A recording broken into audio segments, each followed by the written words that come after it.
तो दोस्तों मैं इसी तरह आगे क्रम बढ़ाते हुए class 10th math NCERT solution जो कि हम एग्जाम्पल भी करवा रहे हैं और चैप्टर भी समाप्त कर रहे हैं। तो अगर आपको अच्छा लगे तो चैनल सब्सक्राइब करिएगा, ना अच्छा लगे तो आराम से देखकर आगे बढ़ जाइएगा ना। तो चैप्टर 1C पर हम पहुंच चुके हैं। जैसा कि मैं 2 दिन से वीडियो डाल रहा हूं, आज तीसरा दिन है तो अब आपका इसमें छांटना है परिमेय संख्या ना। तो परिमेय संख्या कहते किसे हैं, पहले इसे हम जानेंगे। तो आइए देखते हैं। ऐसी संख्या ना, ऐसी संख्या जिसे हम p/q या अंश बटे हर के रूप में व्यक्त करते हैं। ऐसी संख्या जिसे हम p/q या अंश बटे हर के रूप में व्यक्त करते हैं जहाँ p तथा q एक पूर्णांक है, अर्थात यह 0 भी हो सकता है, -1 भी हो सकता है, 2 भी हो सकता है, ये सब पूर्णांक हैं, संख्या है। और q डज नॉट, जब ऐसे बराबर का साइन होगा और उसे काटा गया होगा तो इसको बोलते हैं नहीं है। क्या बोलते हैं? नहीं है। किसके? 0। अर्थात जो ये q है, अर्थात नीचे वाला हर जो आपका है वो 0 नहीं हो सकता ना, वो 0 नहीं हो सकता। तो ऐसी संख्या को ही हम लोग क्या कहते हैं? परिमेय संख्या कहते हैं, जिसमें आपका q कभी भी 0 नहीं होगा।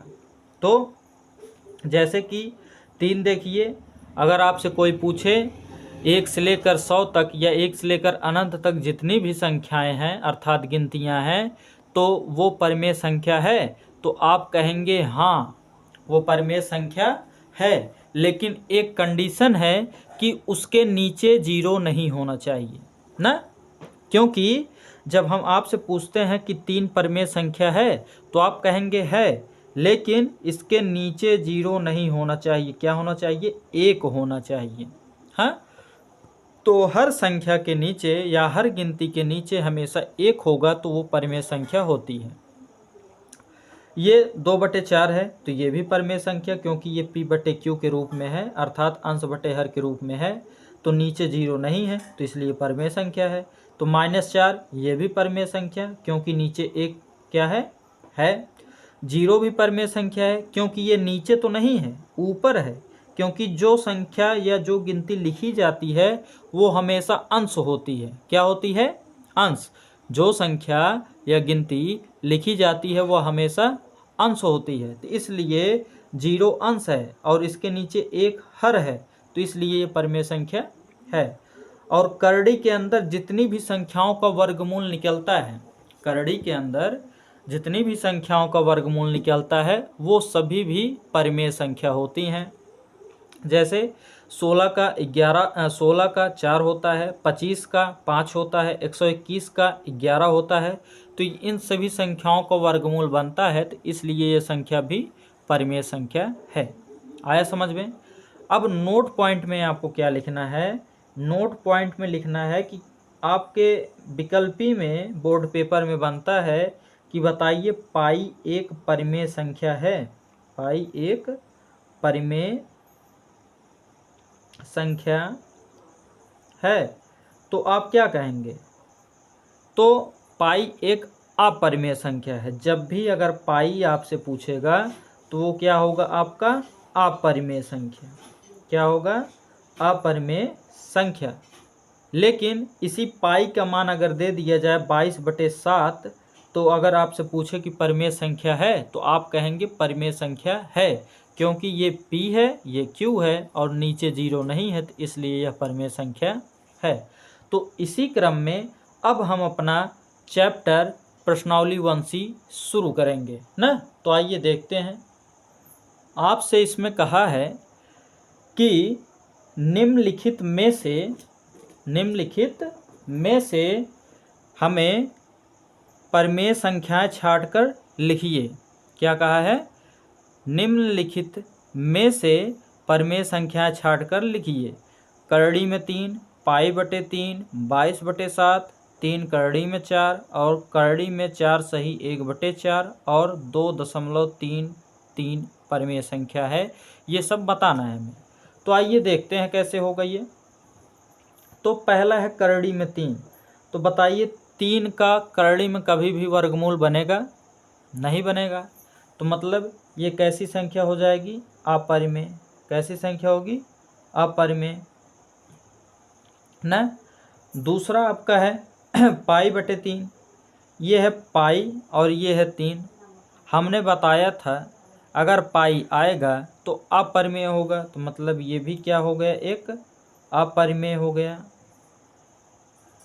आगे आपका है 22/7। अभी अभी हमने जस्ट यहाँ पर बताया है 22/7 कौन सी संख्या है? परिमेय संख्या है ना। कौन सी संख्या है? परिमेय संख्या है, तो ये परिमेय हो गया और हमें परिमेय ही बताना है, तो ये पहला परिमेय मिला। दूसरा आपका दिया है 3 करड़ी में 4। क्या दिया है? 3 करड़ी में 4। तो 3 तो जैसे है वैसे रहेगा और 4 का वर्गमूल आप लोग जानते हैं कि 2 बनता है, तो 3 दूनी हो गया कितना? 6, और 6 के नीचे 1 है, अर्थात ये कौन सी संख्या आपकी हो गई? परिमेय संख्या। कौन सी संख्या हो गई? परिमेय संख्या। तो आई होप आपको इतना समझ में आया हो। अब इसी की तरह अगला है कि 4 सही 1/4 करड़ी में परिमेय संख्या है कि नहीं। तो सबसे पहले इसका मल्टीप्लाई करेंगे, 4 चौका 16 और 16 एक 17, तो करड़ी में 17 और बटे 4। तो आप जानते हैं कि 17 का कोई वर्गमूल नहीं बनता और 4 का बनता है, तो ये लिखा जाएगा करड़ी में 17 और बटे 4 का वर्गमूल 2। तो ये परिमेय संख्या नहीं होगी क्योंकि यहाँ पर करड़ी है, तो इसलिए कौन सी संख्या होगी? अपरिमेय। कौन सी संख्या? अपरिमेय। तो इसी प्रकार से आपका अगला है 2.33 पर बार। इस बार का मतलब होता है ये 3 जो है बार बार रिपीट हो रहा है। तो जब भी कोई संख्या बार बार रिपीट होगी तो वो कभी समाप्त नहीं होगी, अर्थात ये परिमेय संख्या के रूप में नहीं आएगी। क्या होगी? अपरिमेय संख्या। तो आई होप आपको इतना समझ में आया होगा। इसी के साथ बढ़ते हैं अपने दूसरे क्वेश्चन नंबर 2 की तरफ ना। सेकंड क्वेश्चन आपसे क्या कह रहा है? तो सेकंड क्वेश्चन आपसे कह रहा है कि करड़ी 4 और करड़ी में 0.4 और 4 और 5 में अपरिमेय संख्या बताओ। अब हमें बताना है अपरिमेय। कौन सी संख्या बतानी है? अपरिमेय बताना है, परिमेय नहीं बताना है। कौन सा बताना है? अपरिमेय, जो अपरिमेय हो ना। तो एक तरफ हम लिख लेंगे क्या? परिमेय, और दूसरी तरफ लिख लेंगे क्या? अपरिमेय ना। तो ऐसे लिखने से आसान ही रहेगा, नहीं तो उसी में ये कट पिट हो जाता है, गोजागाई हो जाता है, समझ में नहीं आता, जो कि हमने पहले क्वेश्चन में कर दिया। तो इसीलिए अब इसमें देखिए, तो परिमेय संख्या वो होती है जिसका वर्गमूल बनेगा करड़ी के अंदर, तो इसका वर्गमूल बनता है, तो ये आपका परिमेय हो जाएगा। 4 का वर्गमूल 2। लेकिन ये जो 0.4 करड़ी में है इसका वर्गमूल नहीं बनेगा। क्यों नहीं बनेगा? तो आइए देखते हैं। दशमलव जब हटाते हैं तो नीचे हो जाता है 10, मतलब एक अंक है तो इसलिए 10 होगा, और ऊपर 4। अब ये करड़ी में इसे काटेंगे, 2 दूनी 4, 2 पचे 10, तो करड़ी में आया 2/5। तो आप ही बताइए कि 2 का वर्गमूल बनता है? नहीं बनेगा। 5 का वर्गमूल बनेगा? नहीं बनेगा। तो इसलिए करड़ी में 0.4 क्या है? एक अपरिमेय संख्या है। आया आगे, ये देखिए 4 के नीचे 1 है अर्थात ये परिमेय है। ये 5 के नीचे 1 है अर्थात ये भी क्या है? परिमेय है। तो अपरिमेय संख्या हमें छांटना था, तो आपका आंसर हुआ करड़ी में 0.4। आइए इसी के साथ बढ़ते हैं अपने नेक्स्ट क्वेश्चन नंबर 3 की तरफ। तो क्वेश्चन 3 आपसे क्या कहा है? निम्नलिखित में परिमेय संख्या छाटिए। कौन सी संख्या? परिमेय।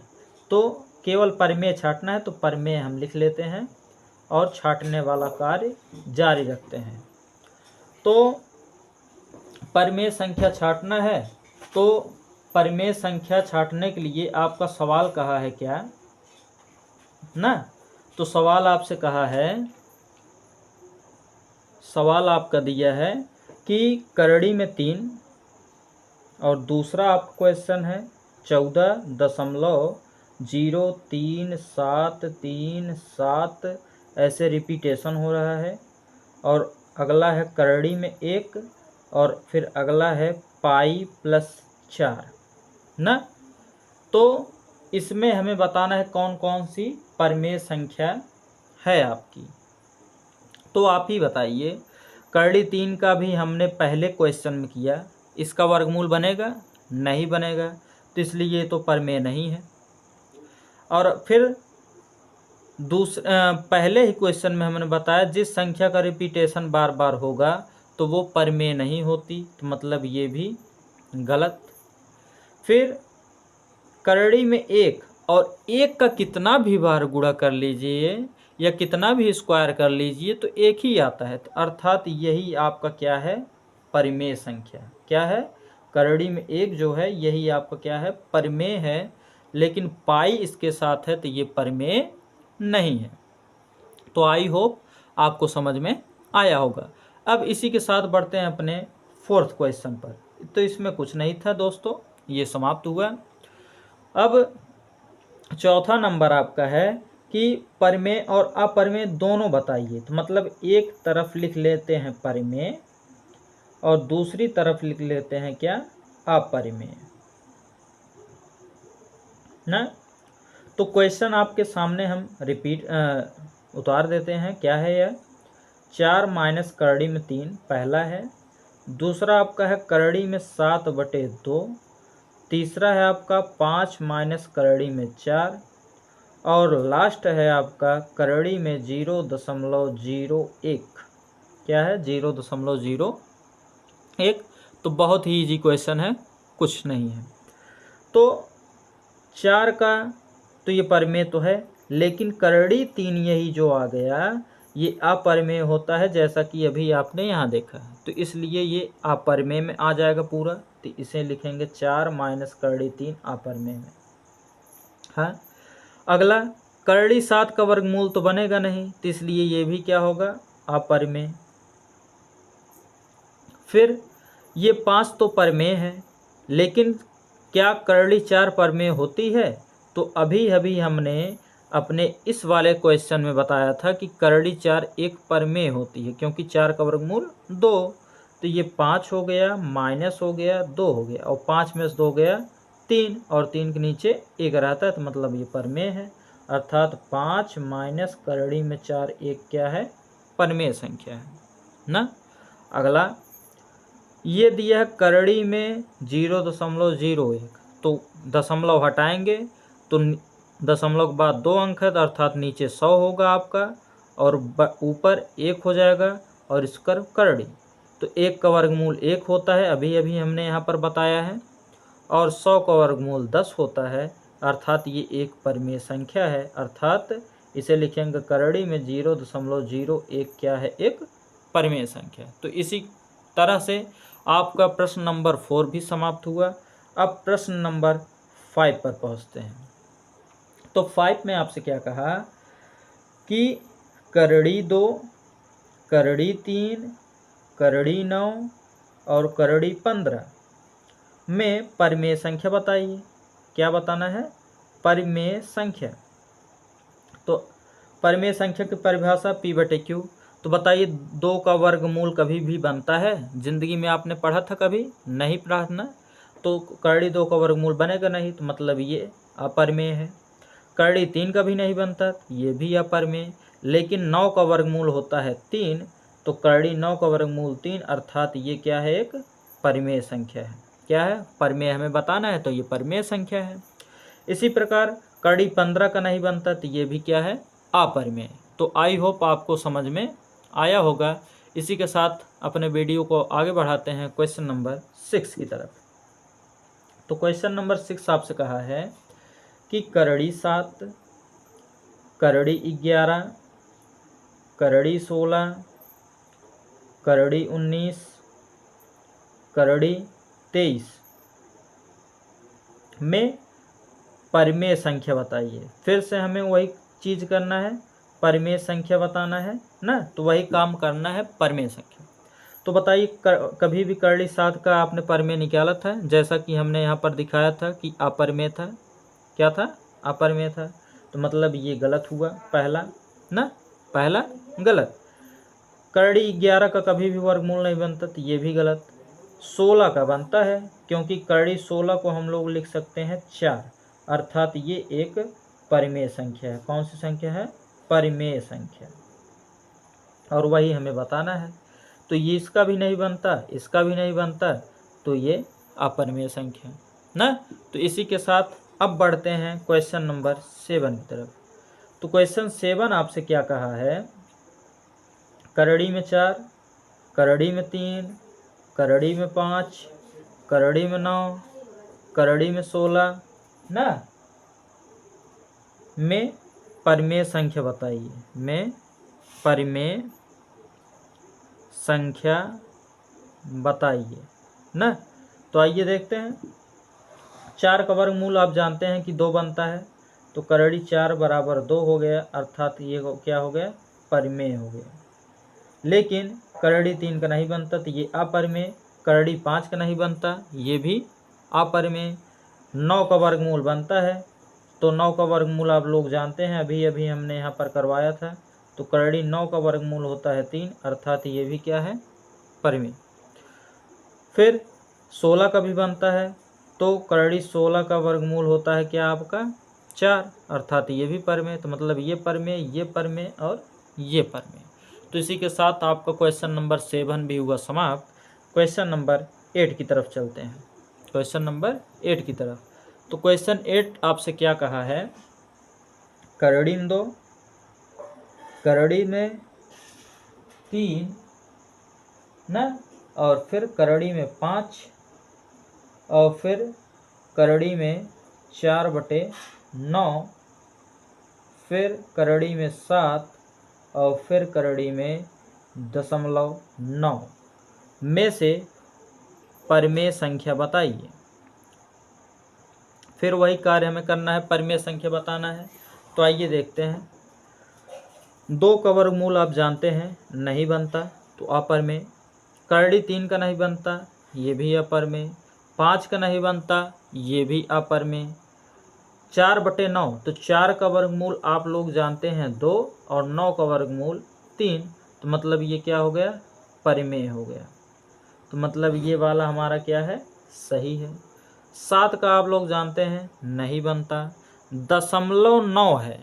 9 का तो बन जाएगा, लेकिन दशमलव है, और दशमलव 1 अंक के बाद है, अर्थात 9/10 होगा।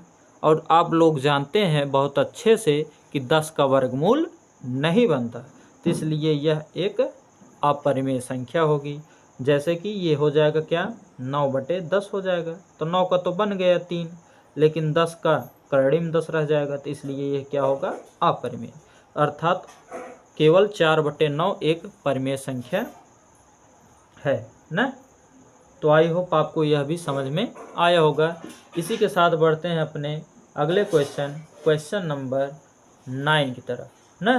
तो क्वेश्चन नंबर 9, जैसा कि आपने पीछे वाले वीडियो में हमारे पढ़ा है ना, जो कि मोबाइल गिरने की वजह से हम पूरा वीडियो कंप्लीट नहीं कर सके थे, एक ही क्वेश्चन केवल बचा था NCERT वाला 1B का, तो आप उसे कर लीजिएगा, और ना आए तो हमें कमेंट में कीजिएगा ना। तो आइए देखते हैं अपना लास्ट क्वेश्चन इसका जो था, मतलब क्वेश्चन नंबर 9। अब इसका हम देखते हैं। ये 9 आपका है क्या? 2 + 3 करड़ी में 2 एक अपरिमेय संख्या है, यही सिद्ध करना है। 2 + 3 करड़ी में 2 एक क्या है? अपरिमेय है, अपरिमेय है, यही सिद्ध करना है हमें ना। मतलब ये हमारी अपरिमेय संख्या है, तो यही हमें सिद्ध करके क्या करना है? दिखाना है कि अपरिमेय है कि नहीं। तो आइए देखते हैं इसे सिद्ध करके। बहुत इजी, हमने कल आपको इसका पूरा चैप्टर बताया था एग्जाम्पल सहित। तो हल में सबसे पहले लिखते हैं क्या? माना। जो यहाँ बोलेगा उसका उल्टा मानते हैं। अपरिमेय बोला है तो परिमेय मानेंगे। तो माना यह संख्या, कौन सी संख्या? यह 2 + 3 करड़ी में 2 एक परिमेय है जिसे P/Q के रूप में व्यक्त कर सकते हैं।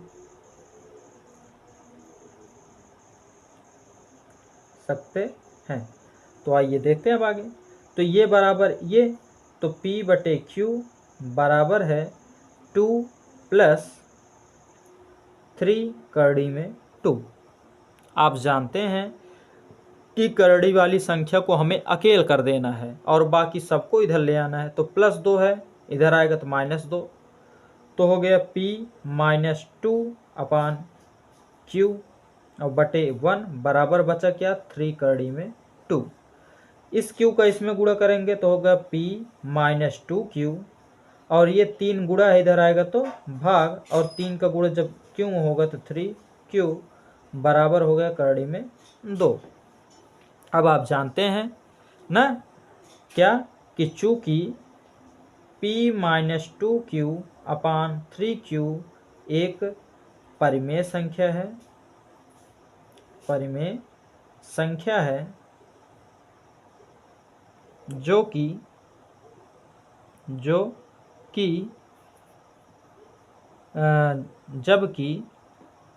जबकि करड़ी में 2 एक अपरिमेय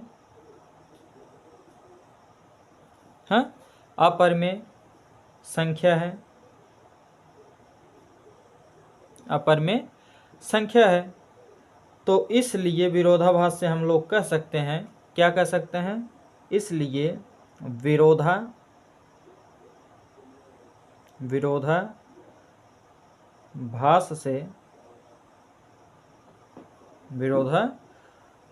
से हमारा माना गया कथन गलत है। तो जब गलत है तो इसे लिख सकते हैं 2 + 3 करड़ी में 2 does not equal to P/Q। तो यही हमें सिद्ध करना था। कल हमने इसे बहुत ही बढ़िया से समझा था। अब इसी के साथ बढ़ते हैं अपने लास्ट क्वेश्चन नंबर 10 की तरफ। तो क्वेश्चन नंबर 10 आपसे कहा है कि निम्नलिखित में से परिमेय संख्या और अपरिमेय संख्या बताइए। क्या कहा है, निम्नलिखित में से परिमेय संख्या और अपरिमेय संख्या तो बताइए। तो आइए करते हैं अपना सवाल। आपका है क्या, पाई पहला है आपका, और दूसरा आपका दिया है 22/7 और तीसरा आपका दिया है 3.14 और चौथा आपका दिया है करड़ी में 0.9। तो बहुत ही ईजी है, क्या है इसमें, खत्म। पाई, जब भी पाई आता है क्या होता है, अपरिमेय। तो यहाँ एक बार लिख दे रहे हैं परिमेय और दूसरी तरफ लिख दे रहे हैं अपरिमेय ना। तो परिमेय में हमें लिखना है परिमेय वाला, अपरिमेय में अपरिमेय। तो पाई एक अपरिमेय है तो पहला हो गया। 22/7 इसका मान है तो ये परिमेय होगा क्योंकि नीचे 0 नहीं है। 3.14 भी क्या है, एक परिमेय है क्योंकि इसे लिख सकते हैं 3.14 को हम लोग लिख सकते हैं 314 और दशमलव के बाद 2 अंक है अर्थात बटे 100। तो P/Q के रूप में ये हो गया। तो जो P/Q के रूप में होता है वो परिमेय, अर्थात 3.14 भी एक परिमेय। लेकिन अभी हमने पीछे बताया था कि करड़ी में 0.9 एक अपरिमेय होती है क्योंकि इसे लिखते हैं 9 और दशमलव के बाद 1 अंक है अर्थात बटे 10। तो करड़ी में हो गया 9/10। तो 9 का वर्गमूल तो बनता है 3, लेकिन 10 का नहीं बनता, इसके ऊपर करड़ी रहती है, इसलिए ये एक अपरिमेय संख्या, अर्थात करड़ी में 0.9 एक अपरिमेय संख्या। तो दोस्तों इसी के साथ ये आपका वीडियो हुआ समाप्त। जितने भी क्वेश्चन बन सकते थे पेपर टाइप हमने सभी बताए। और अगर आपको वीडियो अच्छा लगे तो आप सब्सक्राइब करना, चैनल को लाइक करना और अपने मित्रों के साथ शेयर करना। ना अच्छा लगे तो कोई बात नहीं, आप अच्छे से पढ़िए, बस यही हमारी कामना है। इसी के साथ हम अपना अगला चैप्टर अर्थात 1D कल शुरू करेंगे और कल आपका चैप्टर नंबर 1 वास्तविक संख्या समाप्त हो जाएगा और बढ़ जाएंगे फिर अगले दिन चैप्टर नंबर 2 की तरफ, बहुपद ना। तो इसी के साथ थैंक यू।